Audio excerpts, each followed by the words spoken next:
A encarnação do Verbo. Por volta de 320, antes mesmo de seu episcopado e da controvérsia ariana, Atanásio, ainda jovem diácono, teria composto sua primeira obra, uma apologia em 2 livros intitulada Discurso contra os Pagãos e Sobre a Encarnação do Verbo. É um tratado redigido segundo todas as regras da arte. Esses 2 títulos são frequentemente aceitos como compondo uma obra única em 2 volumes. O primeiro livro é uma refutação do paganismo. O segundo, isto é, Sobre a Encarnação do Verbo, pode ter sido escrita depois de um intervalo, pois apresenta algumas diferenças de posições, explica as razões da encarnação e a demonstração do cristianismo. No centro da história está a cruz e a ressurreição de Jesus. A redenção não é uma obra de um morto, mas de um vivo, que é Deus.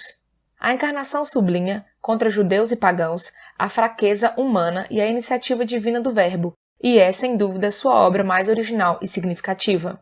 Sua datação, a de 320, não é segura, porque não há nela nenhuma referência clara à controvérsia ariana.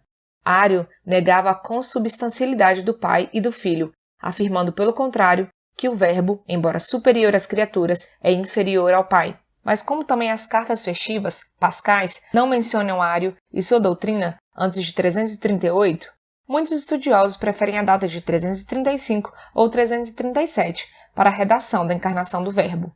Outro elemento da argumentação para uma data mais tardia é a sua relativa dependência da Teofania de Eusébio de Cesareia, escrita por volta de 333. O certo é que, devido especialmente a essa obra, Atanásio é considerado o pioneiro da nova teologia da Trindade.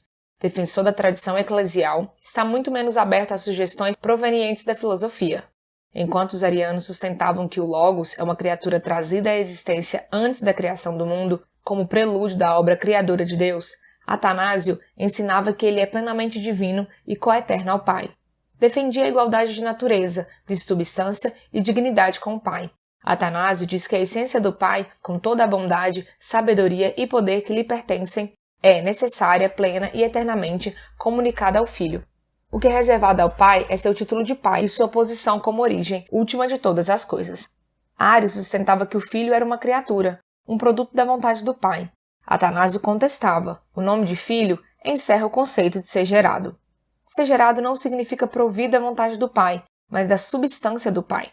Em consequência, o Filho de Deus não pode ser chamado apenas criatura do Pai, visto que tem com ele a plenitude da divindade. Deus, sendo Espírito, é indivisível. Sua geração, portanto, é comparada com a irradiação da luz do Sol, ou a exteriorização do pensamento que vem da alma. Pai e Filho são 2, mas têm a mesma natureza. Quando Jesus diz, o Pai é maior do que eu, não revela, como dizia Ário, a superioridade do Pai sobre o Filho, mas significa o Pai é a origem, o Filho a derivação.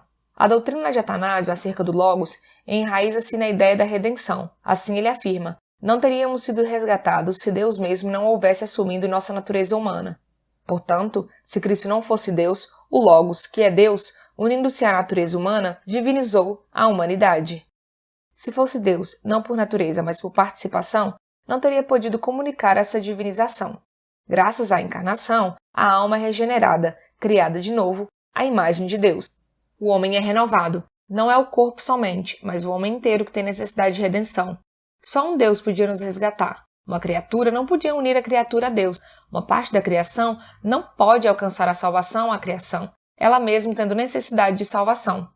Uma criatura não podia de modo algum nos resgatar. A cristologia de Atanásio proclama o Verbo divino operante em 3 âmbitos. Ele é eternamente unido ao Pai, governa o mundo que criou como Logos. No tempo oportuno, nasce como homem e se une a nossa ertipe. Seu significado é universal, e é evidente que ele tomou o corpo de um homem individual. O santificou, realizou através dele milagres e ofereceu em sacrifício. Sublinhando o corpo humano ou a carne de Cristo, Atanásio pode apresentar a ínfima natureza humana como capaz de salvação, enquanto platônicos afirmam que só a alma racional sobreviveria. Contudo, alguns apontam para uma fraqueza de sua cristologia, pois ele jamais afirma que o Verbo assumiu uma alma humana, enquanto outros dizem que essa lacuna é parcialmente preenchida com a atribuição de experiência cônscia à carne.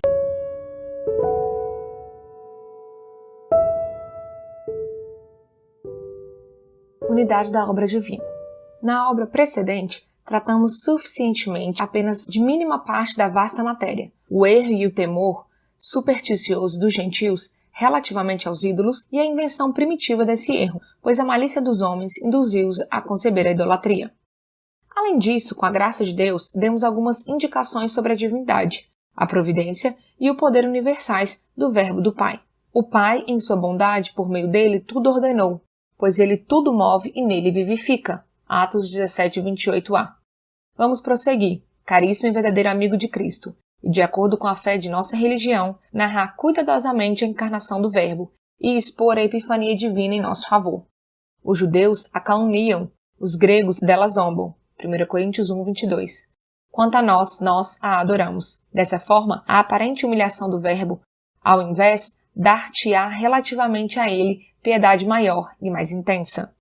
Com efeito, quanto mais a ridicularizam os infiéis, tanto mais se atesta a sua divindade. De fato, o Verbo revela a possibilidade de que os homens não admitem e julgam impossível, zombam e reputam inconveniente, mas ele mostra ser perfeitamente adequado à sua bondade. O Verbo, por seu poder, revela ser divino. 1 Coríntios 1:22-24. Aquilo de que se ri a sabedoria dos homens, tendo por fraqueza humana. A pretendida humilhação da cruz derruba os ídolos ilusórios, converte ocultadamente os zombadores e descrentes e faz com que nele reconheçam divindade e poder. Faça-me mister, em vista dessa composição, recordar o que dissemos mais acima, a fim de conheceres a causa da manifestação corporal desse Verbo do Pai, tão grande e poderoso, e não cogitares ter sido por consequência natural que o Salvador teve um corpo. Ao invés, embora seja por natureza incorpóreo e verbo, devido à filantropia e bondade do Pai, e em prol de nossa salvação, manifestou-se num corpo humano. Convém, portanto, ao enunciar essas questões, falar primeiro da criação do universo e de Deus Criador, para em seguida poder contemplar devidamente a renovação operada pelo Verbo, que tudo criara no princípio. Não se encontrará contradição alguma no fato de que o Pai opera a salvação da criatura por meio do mesmo, por quem ele a fizera.